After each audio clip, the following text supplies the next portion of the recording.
All right. I'm headed to. You're coming with TJ. Yep. Tomorrow morning, I'm hopping on the PJ, which is I don't know, cool. I guess it sounds more fun to say, but like really, I don't know. This is not like I feel like I'm supposed to be more excited than I actually am. So Yeah. it's like a little weird, but I also don't want to be the guy that's downplaying flying on a private jet. So like it's been a very weird couple days where you can tell around the office that people are pretty pissed off that they're not on the private jet. Oh yeah. Yeah, I know. And It's I'm like, I didn't fight to get on this thing, but somehow I just got an email from someone that was like, come to this airport at this time and you're going to fly on the Penn private jet to go. We're going to the Barstool sports book, right? At the casino in Columbus. correct. Where my brother used to live right down the street. I know the casino well. Lost a lot of hands of blackjack in that casino in Columbus. So I'm excited to get back to Ohio. But yeah, we're going to be watching the Thursday, Friday. So we're going to the games tomorrow in Dayton. The Wednesday playing games, and then Thursday and Friday and Saturday we are going to watch all the NCAA tournament games from the casino, and we are going to do just gambling streams basically with who's all going to be on the stream. Me, Dave, Dan. Portnoy. Yeah, You know him? yeah, heard of him. Is Big he Cat. is he El Presidente or is they two different Yeah, people? yeah, Okay, got you. Cool. Big Cat, PFT, Brandon, Megan Making Money, Big Ev, Jersey Jerry. Okay, there you go. There's the crew. A real ragtag of Barstool people. And me. And the reason I want to talk to TJ about this is because I'm gonna be honest. I'm not a huge gambler. I'm not anti-gambling in any stretch of the imagination. I actually enjoy it the times I do gamble. I just like I haven't caught up with the rest of the world Right. in terms of like when I have a way of watching sports. I've done it my whole life. I have not caught up to like watch a game and think about the overhitting or the Right. the spread. What is the spread as the game's coming down to the wire? Like a great example was the Big Ten championship. Penn State's down by 2. They draw up a play they had a shot at the buzzer. They had the ball. An opportunity at the end of the game. Micah Shrewsbury draws up a play for the win, and it doesn't work out for Penn State. And Dan immediately just turns to me and he's like, "Thank God I had Penn State plus the under," or like he said something, and I was like, how is your immediate thought not like, oh shit, Penn State almost won that game and then didn't? Like that's how I watch sports, So I just say that to like I haven't trained my brain in that way. And the whole reason this is relevant is because I've now done 2 or 3 of these gambling streams here at Barstool HQ. And it is pretty clear to me that I'm speaking a completely different language. And not only am I speaking a different language, but people want to kill me. And I'm not even trying. The only person I'm really actually actively trying to troll is Brandon because he brings it on himself. But the rest of the crew, I'm not like really trying to troll that much. When Wisconsin and Ohio State played in the Big Ten tournament, I was taking some digs at Dan because that's it was like our 2 teams playing, but it had nothing to do with gambling. It was like I want my team to win, you want your team to win, so I'm gonna talk shit on your team because Ohio State got up to a big lead, whatever. But other than that, like I'm never purposely like, I know that Jersey Jerry has the over, so I'm cheering for missed shots or, trying. I definitely am not doing that. And yet somehow I found myself in multiple occasions where people are looking at me like, what the fuck did you just say? Don't ever say that in the gambling stream. Like great example. Big Ev, who I know is an Ohio State guy. I've met him before. We're playing Dan's team, Wisconsin, in the Big Ten tournament. We're doing the live stream. I thought Ev and I would bond over Ohio State beating the snot out of Wisconsin. At no point in time, unless you knew that Ev was an Ohio State alum, would you have thought that Ev was cheering for Ohio State. Yeah. At no point in time. This man was cheering for his bets and his bets only. And every time I was like, Ev, we're good. He's like, don't say we're good. That jinxes the bet. And I was like, what the hell is going on here? And all of that is relevant, TJ, because now I'm about to step into this world on Thursday. Yeah. That not only am I the outcast, but this is the highest stakes possible. Like Correct. this is I was talking to Ev about this, that like I was arguing with him about something, and I made the comment, I'm pretty sure sports gambling started with the NCAA tournament, which I know is not true, but I just said it for a fact. That, Right, like, yeah. it felt like that was the first thing anyone ever gambled on, ever, was like who's going to win the first round of a college basketball game. So this is it. This is the biggest gambling weekend ever. And you have me stepping in, and I'm like trying to break it down. Like, I'm looking at like a Utah State Missouri matchup, and I'm just like, man, that's gonna be a fun game. Can't wait to see who wins. And they're all looking at it like, Utah State's a 10 seed. They're 1.5 point favorites. And so my questions to you are, am I gonna make it out of this weekend alive? Because this feels like a setup for a trap where I just get killed and or fired this weekend. Right. So yeah, the difference between the streams that you've been on and the streams that you will be on is that Dave's there, and Dave like cranks it up to such a different intensity level for a regular weekend, especially when it's March Madness and you have like 6 games going on at once at sometimes, and he's got 6 to 12 bets going on those 6 games at the same time.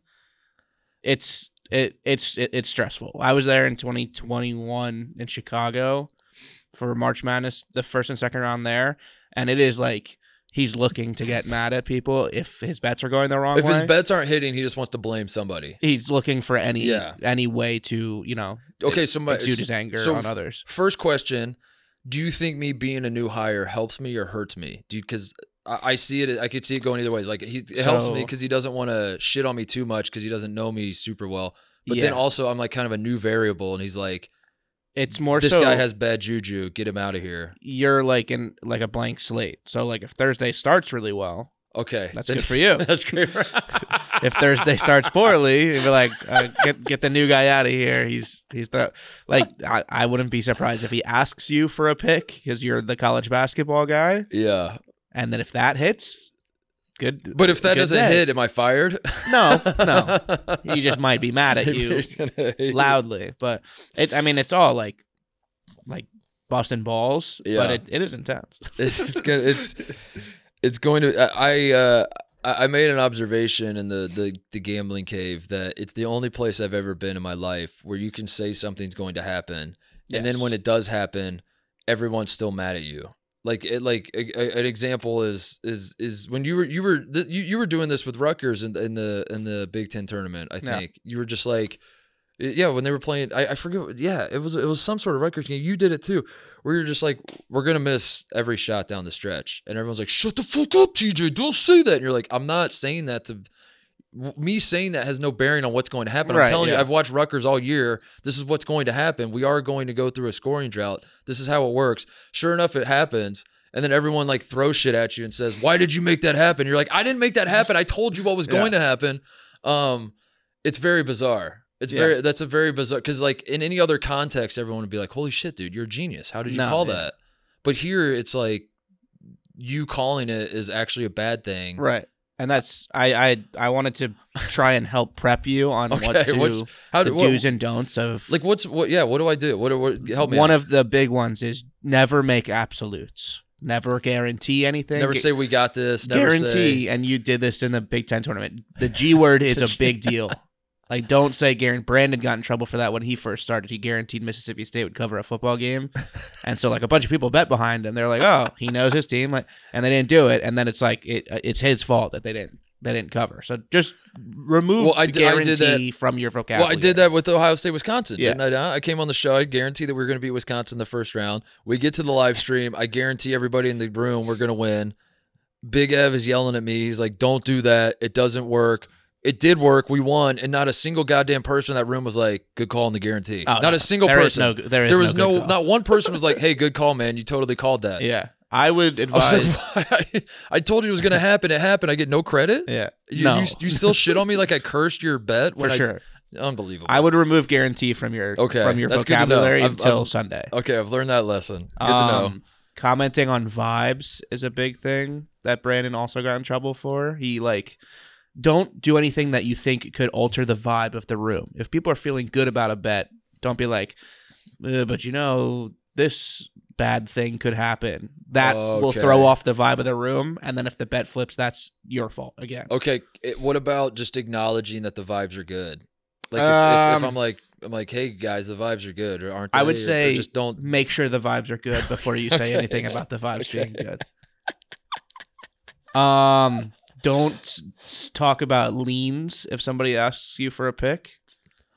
This is something Stephen Che did a couple weekends ago with his basketball picks, where he posted about his leans hitting, but his pick of the day didn't hit. What? So a lean is what? Like a pick? Like that I feel good about it, but I'm not going to bet it. So a lean is basically like I had them in my other bracket.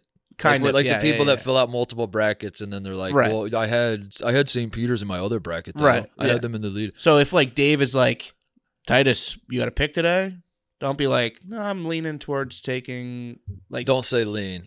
Okay. In that situation, you want to be absolute about it. Yeah. And then you just have to fall on the sword if it's your pick at that point. Okay. All right.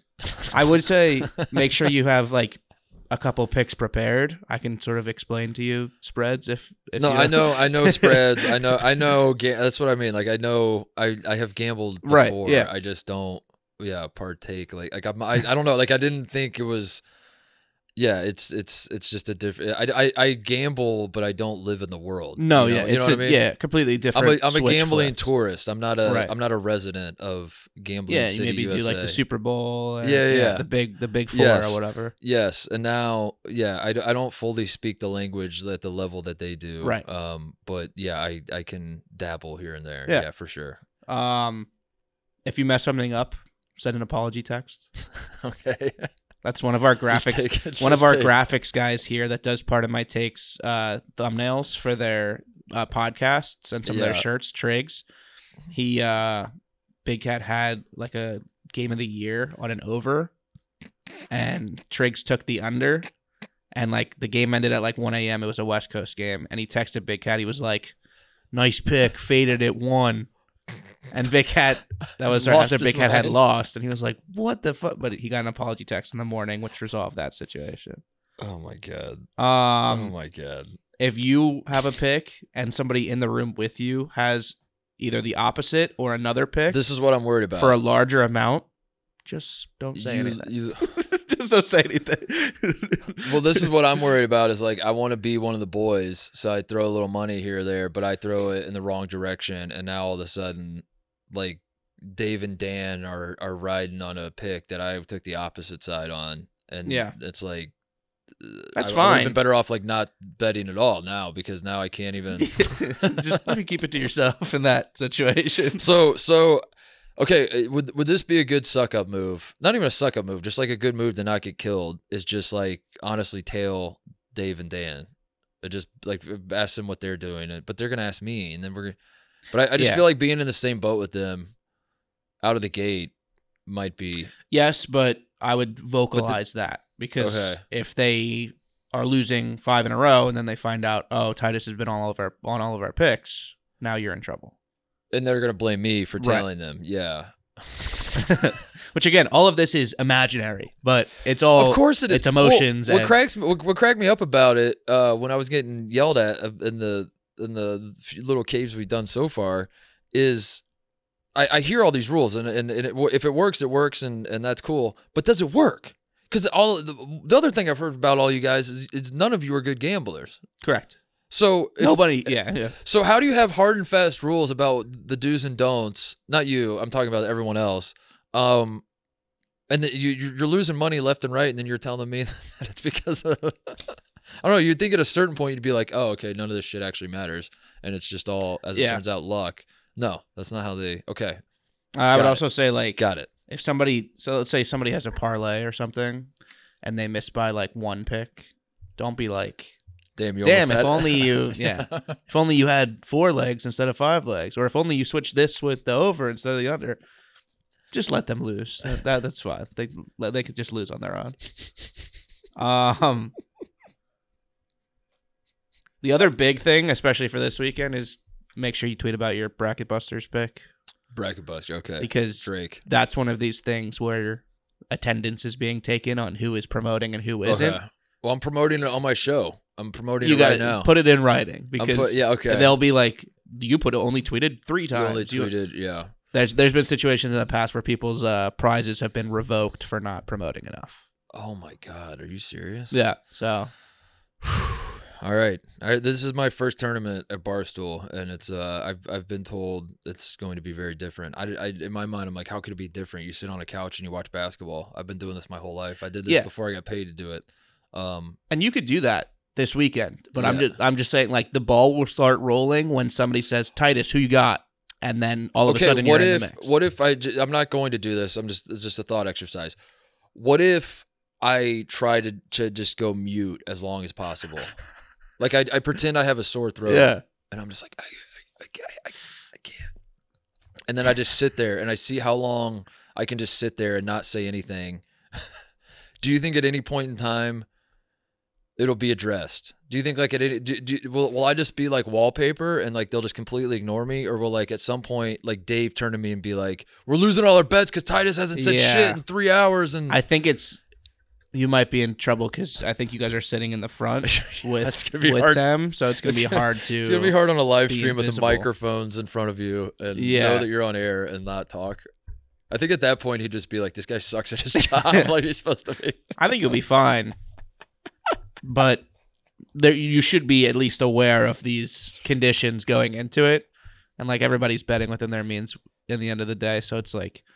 It's all for fun, but yeah, I'm gonna for the record, I'm gonna throw some money down. So like, I don't want anybody listening to this thinking that I'm not. Yeah, I'm not a gambler. I'm just like I said, I'm a tourist. I like to visit every so often. I don't live in the world, and I got the mayors of gambling city USA. You know, like and all this the is like this is like the grand parade. There's the strawberry festival of gambling town. And I'm just like, I got my fanny pack on and my two little kids, and we're from the Midwest, and we're just kind of like walking in, like, oh, what do we got over here? Can I? I'll try a strawberry. And I just hope it doesn't turn into a horror movie. You know, I hope that we're in Act 1 right now, and I don't know if there's like a dark turn somewhere along this movie where there's an axe murderer coming for my neck. No, I was in the same situation. Yeah, I was in the same situation with you. I wasn't a huge gambler before I like got into this world. Yeah. But March Madness is my favorite time of the year. No, I it's fun. Bet on sports just because there's so much going on. The other thing I'm nervous about is this is why I'm not like super excited about the private jet, I guess, because I've never flown on a private jet before, and that is definitely a pretty cool perk. And to get a new job at a company, and suddenly I'm flying on a private jet. Not only that, but I'm going back to a place I lived for 13 years. You know, and I went to school and everything. That makes it feel pretty cool. Don't love that like everybody in the office kind of hates me for that. You can kind of sense that there's like a like I feel like they posted the list of who's flying on the jet and who's not, and I just got like a lot of like I don't know, like I gotta apologize. Yeah, you're like a kid that transferred high schools and is like starting at quarterback somehow. Yes. It's like, what does this guy think he is? Yes, I'm Adam Banks on the Mighty Ducks, and everyone's looking at me like, who's this new kid that thinks he's the best player on the team? And I'm like, I never thought I was the best player. I'm not. I just like Charlie Conway's the captain. He can be the captain. I'm just here to help. I don't know. So there's that. But then the other part is the weather sucks in New York, and it's supposed to be really windy tomorrow. And I'm not a guy who's scared to fly, but part of the reason I'm never scared to fly, TJ, is because getting on a plane in the United States, God, I don't want to talk about this because this is bad vibes. This is bad vibes because if I don't know, this could be good. Titus called it. Yeah, Titus called it, dude. And then like this would be. I don't know. I'm trying to think through whether like this is a good idea to even talk about this, because like if something happens, this is my legacy, and like this podcast episode just gets like played all the time, and then like people are just like, yeah, God, that's really fucking spooky that this guy said that this would happen. But the weather's supposed to be shit tomorrow. Yeah. And I don't know. My thing with I've never gotten the private jet invite, but I'm nervous about it ever happening because I am a notoriously heavy sleeper on airplanes. Oh, yeah. I'll fall asleep before takeoff and land, or wake up on landing. Yeah. On like a 5-hour flight. I did that to Phoenix for Super Bowl week. So the last thing I want to do is like be a dead asleep snoring in front of like Dave or something. Yeah, with a bunch of jackasses. Somebody's taking their phone out and put it. Marty Mush did that to me on an Amtrak train once. He was like, "Look at this guy, he's sleeping." I'm like, Yeah, Hey, no, I everybody. guess- Look at this. Sorry, I This didn't. guy sleeps. I didn't do it on purpose. Like that's just how it is sometimes. But Look at this guy. yeah, so I think I would just be like, people always want to fall asleep on planes. I think that ride I would want to be locked in awake to make sure I don't embarrass myself. In front of I shouldn't have even mentioned this. I shouldn't have even said this. This is bad. This is really bad. I'm starting to understand the vibes thing now. I think I might get it. And that's the cruel irony of all this is like I finally understood it. And then unfortunately I spoke a horrific, like my mindset, by the way, has always been like, I want to address the boogeyman because then I don't think he can hurt you. But like that's not how no one else thinks that way around here. leave that boogeyman locked up. Like if you go into a room and you say we're gonna lose every single bet, we're all gonna lose, we're all gonna be broke and you just acknowledge it, then you can't be scared if it starts happening and like somehow that like works in your favor. But then I seem to be alone in that. So, dude, I don't know if I like this. I should maybe just drive. I don't like that I said that. I don't like that I said that. Okay.